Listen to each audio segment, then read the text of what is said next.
Assalamualaikum warahmatullahi wabarakatuh. Ketemu lagi di podcast Cakap-Cakap. Ahoy. Ahoy. Kali ini kita bersama Pak Agung dan Pak Dedi. Apa kabar Pak? Alhamdulillah sehat. Alhamdulillah. Oke, nih untuk Pak Agung dulu nih. Oke. Saat ini kegiatan apa nih Pak yang membuat Bapak sibuk? Ya, baik, terima kasih. Assalamualaikum warahmatullahi wabarakatuh. Yang pertama, terima kasih yang mengucapkan keluarga besar program Kampung Beasiswa Dinas Pendidikan Provinsi Sumatera Utara di bawah Pemprov Sumatera Utara, Bapak Haji Idin Ahmayadi. Alhamdulillah hari ini kesibukan kita mengenai program beasiswa untuk dalam dan luar negeri. Jadi hari ini teman-teman yang tergabung dalam program unggulan pemerintah Provinsi Sumatera Utara yang dinamakan program Kampung Beasiswa, di mana memang kita tim Kampung Beasiswa sedang giat-giatnya nih untuk menjemput bola pada teman-teman adik-adik kita yang ada di Sumatera Utara khususnya, dan khusus juga di Kabupaten Langkat. Memang kebetulan nama juga anak Langkat. Keharapan kita menerima manfaat nanti beasiswa yang ada dalam dan luar negeri itu bisa dinikmati oleh anak-anak di Sumatera Utara itu lebih banyak lagi ke depan. Jadi memang kesibukan kita nggak mau diam di kantor, walaupun memang pemerintah Provinsi Sumatera Utara sudah mengalokasikan anggaran untuk tim kita, tapi kita nggak nyaman nih di kantor. Kita harus turun nih, ketemu nih adik-adik harus bisa dong kayak abang-abangnya gitu. Nah kita tuh bisa dapat beasiswa dalam dan luar negeri, lebih dari satu beasiswa, dan menyelesaikan kuliah dalam tidak hanya satu sarjana, tapi bisa langsung dapat dalam penyelesaiannya 3 sampai 2 titel yang berbeda, dan itu semua beasiswa. Jadi memang kesibukan kita turun-turun nih silaturahim ke adik-adik semua. Nah kalau untuk Pak Dedi, apa nih Pak saat ini yang menyibukkan Bapak? Oh ya, alhamdulillah. Ahoy. Saya ini sekarang masih jadi anggota Dewan Perwakilan Daerah. Kebetulan bidang tugas saya di Komite 3 namanya, itu bidang pendidikan. Pendidikan, agama, sosial. Sudah 2 periode ini saya memang lebih banyak bertugas di bidang pendidikan. Selain itu juga saya hari ini masih Ketua Al-Wasliyah Provinsi Sumatera Utara yang juga ngurusin pendidikan. Karena tidak jauh-jauh juga urusan organisasi ini dari urusan mencerdaskan anak bangsa. Jadi kalau bicara soal pendidikan, sesungguhnya itu bagian dari rutinitas pekerjaan sehari-hari seperti itu. Di luar itu saya kira aktivitas-aktivitas lain juga tetap berjalan lah ya. Saya masih tetap mengajar di kampus sampai hari ini, menjadi dosen, pekerjaan yang sesungguhnya sampai hari ini masih tercatat dalam kartu tanda penduduk sebagai dosen. Selebihnya saya kira termasuk banyak organisasi yang saya ikut terlibat, baik sebagai pengurus, sebagai pembina, sebagai penasehat. Termasuk hari ini berkunjung ke SMA Dharma Patra ini. Tadi diberi kesempatan oleh Pak Kepala Sekolah dan Pak Agung untuk menyampaikan motivasi kepada anak-anak. Saya kira itu. Oke, berarti Pak Agung dan Pak Dedi sama-sama bergerak di bidang pendidikan. Iya, benar sekali. Yes. Nah, boleh diceritakan Pak pada kami perjalanan karir dari awal hingga sekarang, mulai dari Pak Agung. Oh ya, baik, terima kasih. Awalnya kita aktif di OIS, sekolah. Abang alumni SD-nya di SD 1 Darmapura, SMP-nya di SMP 1 Sahabat, SMA-nya SMA Sahabat, dan alhamdulillah waktu bersekolah kita tuh lulus bebas testing di hubungan internasional di UGM. Tapi karena memang niat kita tuh mau ke STPDN, menghargai kemauan orang tua, akhirnya kita coba STPDN walaupun gagal di ujung, dan kita coba UIN, USU, dan STAN. Akhirnya kita lulus lagi di USU dan UIN. USU ilmu politik, di UIN Jinayah Siasa Politik Islam.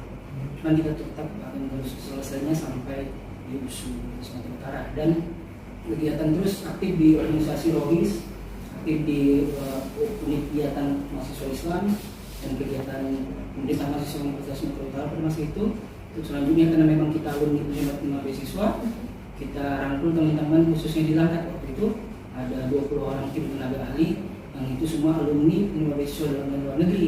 Kita sampaikan kegiatan ini penting kita lihat karena memang Sumatera Utara punya manfaat terkecil di seluruh Indonesia untuk mendapatkan beasiswa. Sementara beasiswa itu memang cukup banyak hari ini tersedia, tapi memang informasi yang sampai kepada teman-teman di sekolah itu juga sangat terbatas. Makanya kegiatan kita lebih kepada kegiatan sosial, kita genjot kepada adik-adik yang hari ini ayo bang kuliah, hari ini kuliah banyak beasiswa gitu. Dan nggak bisa cuma sampai sekolah menengah atas saja, harus S1, S2, S3, dan jangan lagi di luar negeri saja, boleh ke luar negeri karena memang di alumni kita ada alumni dari Madinah, dari Mekah, dari Amerika, dari Inggris kemarin, dan ada beberapa kawan-kawan yang terus kita genjot untuk tetap kuliah dengan beasiswa, mau di UI dan lain-lain sebagainya. Tidak dalam negeri. Tidak dalam negeri aja, di luar negeri lebih banyak lagi beasiswa, lebih besar lagi nilai beasiswanya. Dan ingat, beasiswa bukan hanya untuk orang yang tidak mampu, tapi hari ini artis-artis sekalipun anak-anak pengusaha besar juga memanfaatkan beasiswa karena memang beasiswa hari ini kan cukup banyak dan menjanjikan uang saku yang luar biasa besarnya, tergantung di mana negara kita ya, di mana negara yang kita mau menuntut ilmu di situ. Di Eropa pasti otomatis dengan nilai euro, dan kalau di Amerika pasti dengan dolar.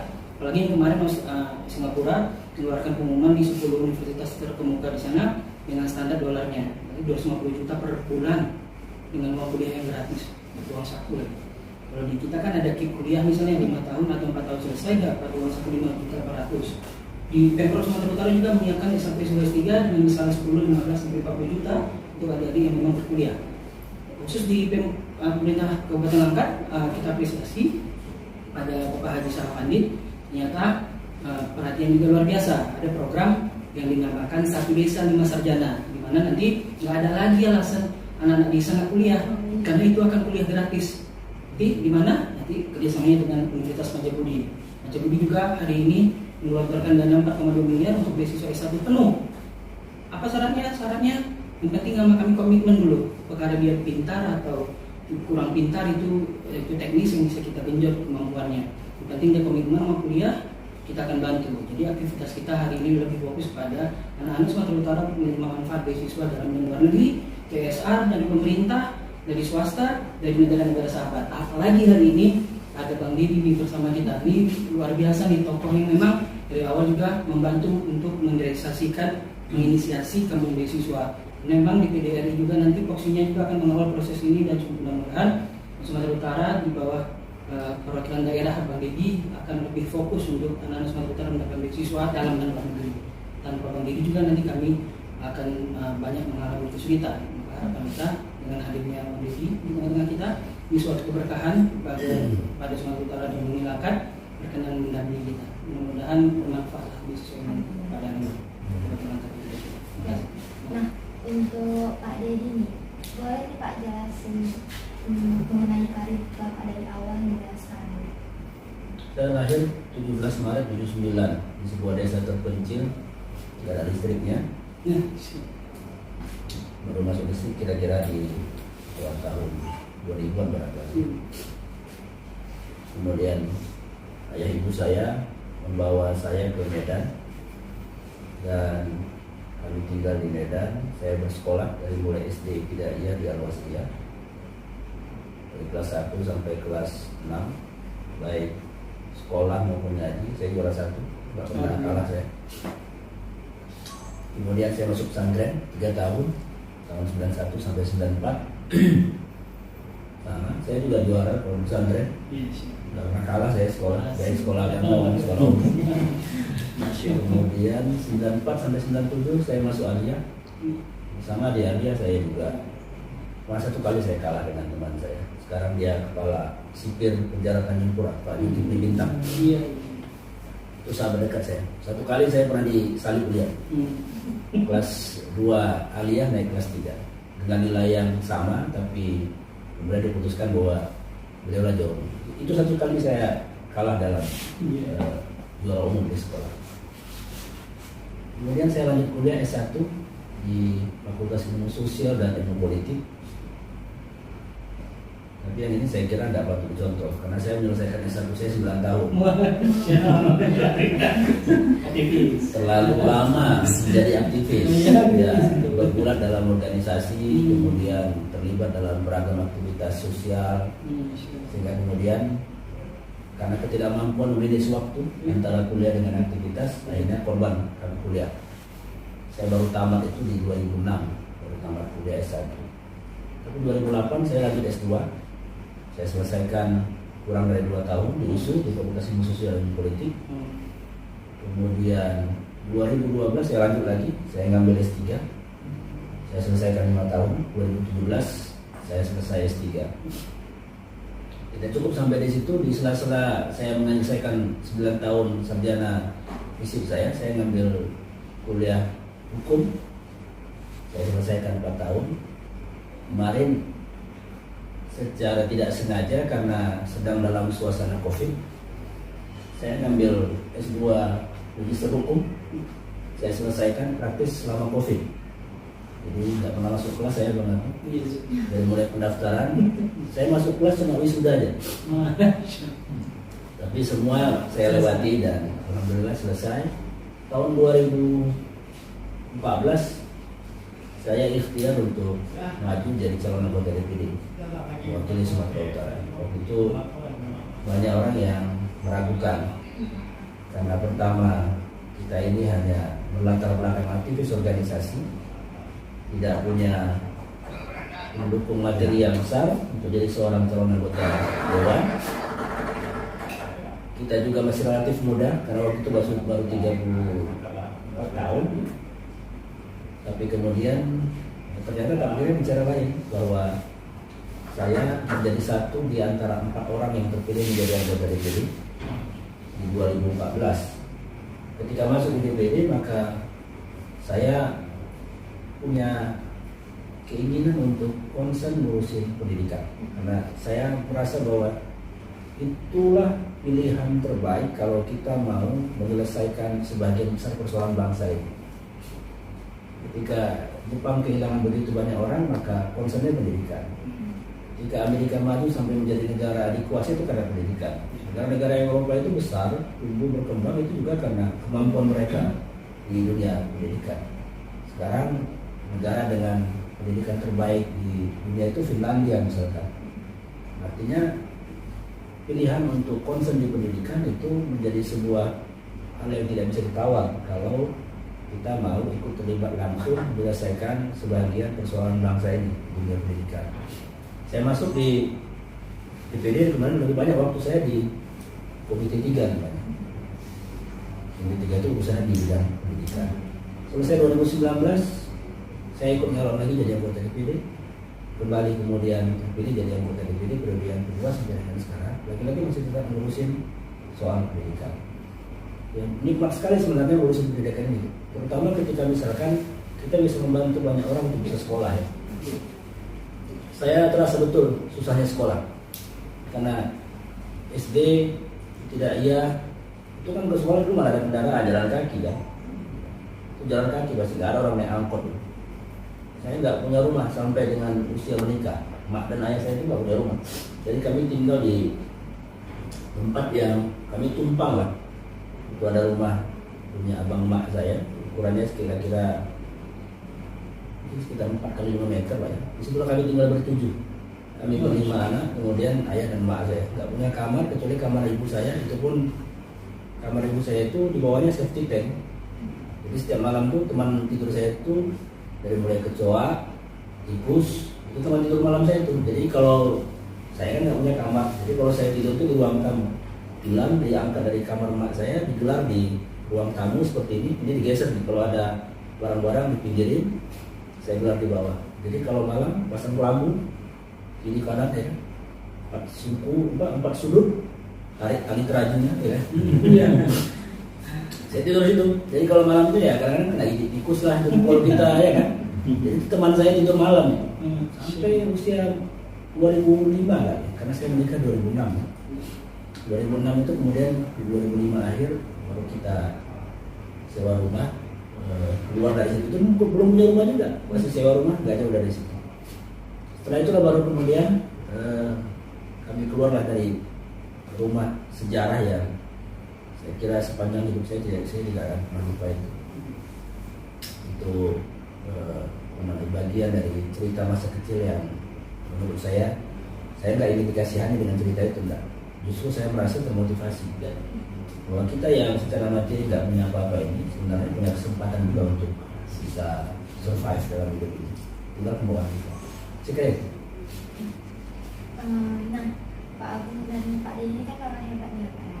Itu kan orang hebat itu biasanya tidak terlepas dari organisasi. Nah, organisasi apa nih Pak yang Bapak ikuti, Pak Denny? Saya dari mulai pelajar di Al-Wasliyah, ikut di Ikatan Pelajar Al-Wasliyah, Himpunan Mahasiswa Al-Wasliyah, Pemuda Al-Wasliyah, sampai sekarang jadi ketua Al-Wasliyah. Kemudian saya juga pernah jadi sekretaris Komite Nasional Pemuda Indonesia. Ini organisasi tempat berhimpunnya semua organisasi kepemudaan. Saya pernah jadi sekretaris KNPI Provinsi Sumatera Utara 2011 sampai 2014. Saya sekretaris KNPI Sumatera Utara. Jadi saya terbiasa berinteraksi dengan banyak teman-teman UKP dari latar belakang agama, suku, kebudayaan yang berbeda. Bagi saya itu itu sesuatu yang membuat saya kemudian semakin paham bahwa dinamika dan perbedaan kita dengan latar belakang beragam itu membuat kita harus bisa semakin dewasa. Saya kira karakter itu terbentuk dari proses kita berorganisasi. Di luar itu saya kira cukup banyak ya. Kalau saya jelasin satu-satu, nanti saya kasih biografi aja lah. Hanya saya terlibat dalam organisasi apa saja, baik organisasi profesi maupun organisasi kemasyarakatan sosial. Tapi satu hal bahwa saya sangat mendorong supaya teman-teman dimanapun berada ikutlah berorganisasi. Karena dengan cara itu kemudian kita bisa berinteraksi dengan banyak orang.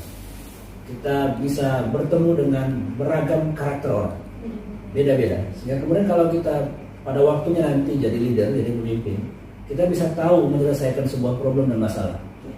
Karena kita melihat orang dengan tipikal dan karakter seperti ini, maka cara menghadapinya dengan metodologi yang ini. Kalau orang seperti ini, maka model masuknya seperti ini. Kalau masalahnya A, B, C, D, ribut, rumit, segala macam, maka modul yang mesti kita siapkan untuk menyelesaikan masalah itu dengan pengalaman berinteraksi dan berorganisasi di banyak tempat itu membuat kita semakin tahu bahwa kita punya kemampuan untuk menyelesaikan beragam persoalan berkaitan dengan apapun di tengah-tengah kita. Saya kira itu. Nah, kalau Pak Agung, Pak, organisasi apa nih Pak yang pernah Bapak ikuti? Iya, organisasi seperti kayak yang disampaikan banyak ya. Dari mulai SD, SMA, mulai aktif di remaja masjid, tingkat kelurahan, desa, kabupaten, alhamdulillah dapat amanah sampai tingkat pusat PPP. Kalau di sekolah, rotis dari mulai aktif di nasyid, di pengajian di sekolah, sampai di kampus, kita juga aktif di kegiatan rohis kampus, kegiatan juga di pemerintah mahasiswa atau senat mahasiswa, dan akhirnya aktif di berbagai kegiatan juga organisasi. Sampai hari ini alhamdulillah masih diamanahi Dunia Dunia Islam Kabupaten Angkat yang konsen kita kepada kegiatan-kegiatan sosial dan pendidikan. Karena memang seperti yang kita sampaikan, kalau kita mengubah bangsa ini, mengubah mindset, mengubah kemampuan dan pola pikir dan lainnya, pendidikan sangat penting. Apalagi memang kita panggilan hati kita bisa, kenapa adik-adik nggak bisa? Nggak ada bedanya, kan? Apalagi fasilitas yang disediakan oleh berbagai macam sumber pemberi beasiswa atau fasilitas tersebut itu banyak sekali hari ini. Tidak hanya pemerintah, pihak swasta, pihak negara-negara sahabat. Jadi memang organisasi dunia Islam selain fokus terhadap isu-isu keumatan, isu-isu pendidikan, isu-isu sosial, dan juga memang fokus terus untuk membina masyarakat, terutama masyarakat yang ada di Angkat, khusus di bidang pendidikan. Ayo kita datangi adik-adik hari ini, kita datang ke sekolah SMK Dharma Patra, di KPP juga, dan hadir juga SMK Dharma Patra ya, lebih hadir. Dan ingin adik-adik jangan sampai di situ aja. Dan kegiatan itu juga jangan hanya kegiatan di sekolah saja. Jadi kegiatan itu sifatnya di luar sekolah, mau kegiatan keagamaan, kegiatan sosial aktif. Karena memang selama nanti terlalu banyak waktu yang tidak efektif, nanti kita khawatirnya kegiatannya nanti ke yang negatif. Nah, kami sering silaturahim ke basis bawah masyarakat, adik-adik, terutama adik-adik anak-anak muda yang hari ini kaum milenial ya. Harapan kita aktivitas di luar sekolah itu juga sangat membantu untuk membentuk karakter diri, dan pendidikan juga harus lebih diutamakan daripada kegiatan-kegiatan yang tidak bermanfaat. Nah, kemudian Pak Agung ini juga kan masuk di bagian tim kampung beasiswa nih Pak. Iya. Nah, boleh jelas nggak Pak mengenai kampung beasiswa? Oh baik, ya alhamdulillah di kampung beasiswa juga sebagai koordinator program. Awalnya kita tuh terpanggil kenapa penerima manfaat beasiswa di Indonesia khususnya Sumatera Utara itu paling kecil. Di waktu 2018-2019 kita sampaikan hal ini kepada Pak Gubernur pada masa itu, Pak Haji Ramayadi, dan Pak Wakil Gubernur Pak Haji Busari Jeksa, dan kita sampaikan kita mau membuat program mengenai program beasiswa. Nah, program beasiswa ini tidak hanya dibebankan tanggung jawabnya kepada pemerintah, memang ada pihak-pihak swasta dari dana CSR, dari kementerian, dari negara-negara sahabat. Di program ini kita sampaikan, dan alhamdulillah di Pemerintah Provinsi Sumatera Utara melalui Dinas Pendidikan Provinsi Sumatera Utara hari ini hadisnya Pak Haji Hasan Nasution memfasilitasi program ini. Karena program ini agar kiranya anak-anak Sumatera Utara dapat lebih memaksimalkan pemanfaatan beasiswa yang bersumber dari pemerintah, dari dana CSR, dari pihak swasta, dan dari kementerian-kementerian, ada PDP, Kementerian Keuangan, Kementerian Pendidikan, beasiswa Mula, beasiswa Pertamina, ada beasiswa dari pemerintah Provinsi Sumatera Utara sendiri, ada beasiswa dari kampus-kampus nih, seperti Pancabudi. Nah, mengenai beasiswa Pancabudi Pak, boleh dijelasin apa? Nah, kalau beasiswa Pancabudi, silakan Pak, ini dari pihak Pancabudi ada nih. Jalan. Oke, terima kasih. Assalamualaikum. Ya, sebelumnya nama saya Irfan Mahal. Ya, untuk beasiswa Pancabudi, sebelumnya saya ingin berikan dulu penjelasan tentang kampus kita Pancabudi. Pancabudi ini lokasinya sangat strategis, ya, letaknya di Jalan Jalur Sumbroto, tepatnya itu dekat dengan Kambing. Saat ini Pancabudi itu dipimpin oleh Bapak Rektor kita, Dr. Haji Muhammad Zainal.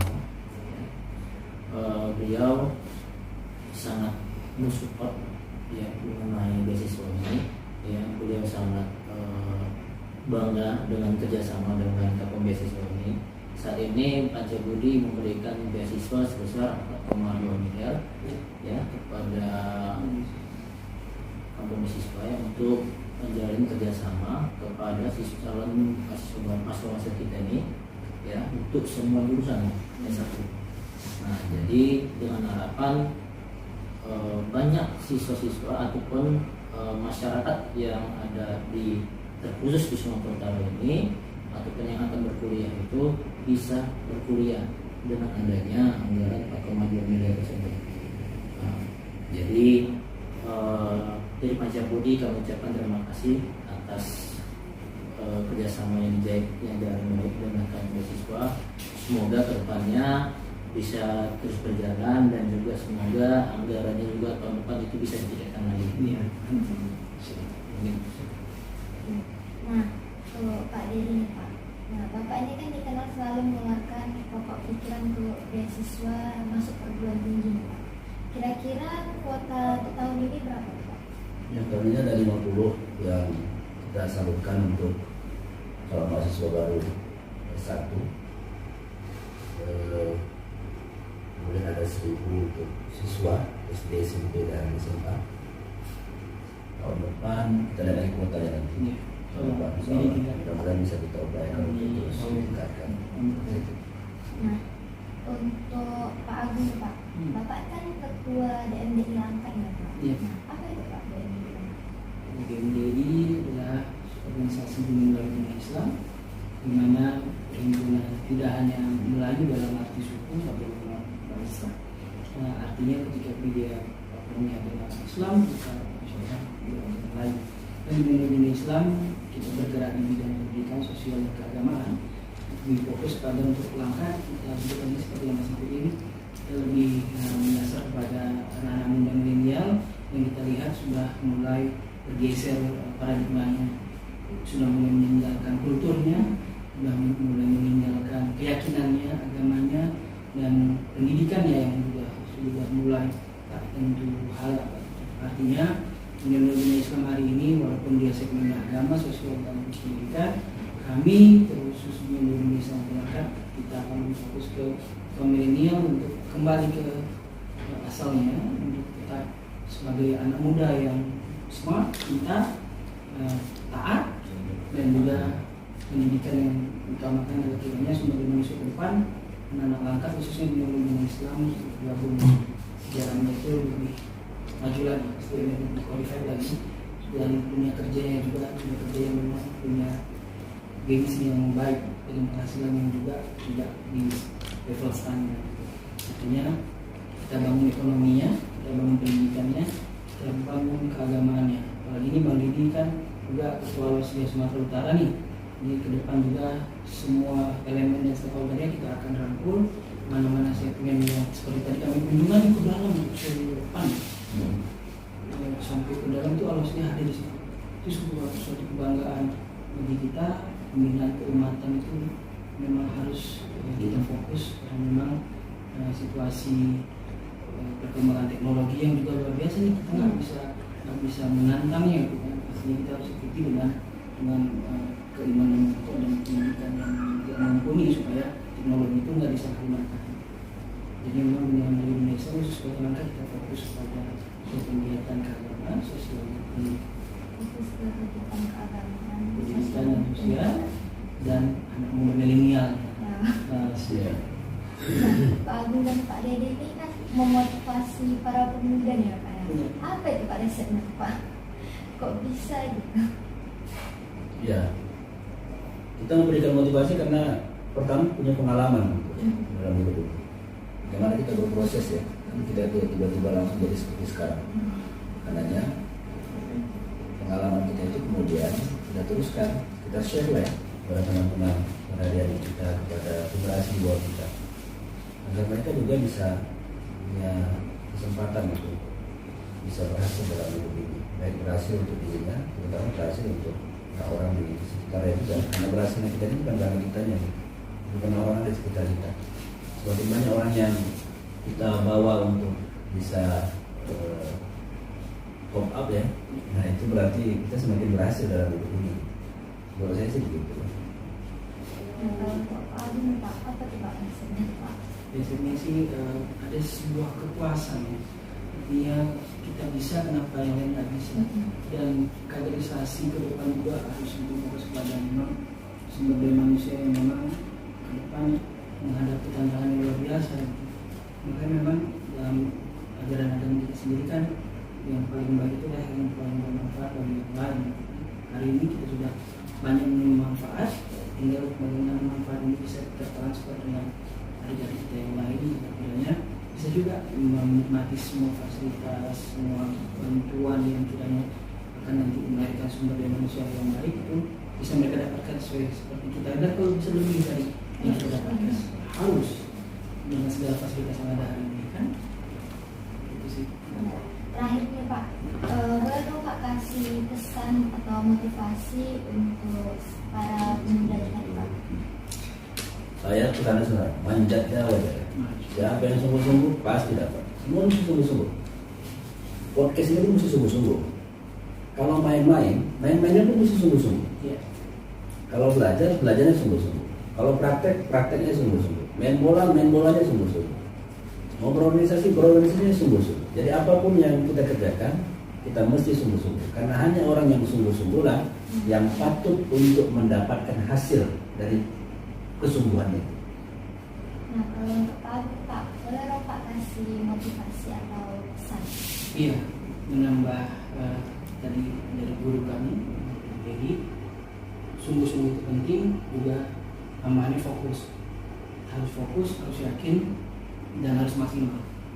Karena apapun yang kita kerjain, sekecil apapun yang amanah yang kita emban, kita harus tetap memang fokus dan memang benar-benar menyelesaikan segala sesuatu hal itu dengan sempurna. Tapi memang hasilnya juga sempurna. Dan tidak ada yang nggak bisa kalau memang kita memang bersungguh-sungguh. Jadi seperti yang disampaikan, harapan kita anak muda khususnya di Langkat yang kita cintai bisa juga menjadi anak muda yang memang bisa bertahan di tantangan globalisasi ke depan dengan tantangan zaman yang juga lintas teknologi, lintas segalanya. Memang ke depan nggak seperti hari ini. Ke depan itu lebih gesit lagi, persaingan juga lebih sempit dan dibutuhkan sumber daya manusia yang memang bisa diunggulkan. Nah, dari sekarang sebelum terlambat, adik-adik harus sudah bisa menentukan arah dan tujuan masa depan kalian melalui pendidikan, melalui keyakinan keagamaan kita masing-masing, dan jangan terlalu banyak buang waktu yang gak penting. Ayo lakukan hal yang positif, kembali kepada fondasi kita adalah Kabupaten Langkat materi yang religius, untuk nanti ke depan melahirkan sebagai manusia yang religius juga. Baik, terima kasih nih untuk Pak Agung dan Pak Dedi. Semoga apa yang di programnya berjalan lancar. Terus juga pengalaman suksesnya juga nular nih ke kami semua. Baik, terima kasih sudah menonton. Jangan lupa like, komen, dan subscribe channel SMA Dharma Patra. Podcast cakap-cakap. Aho.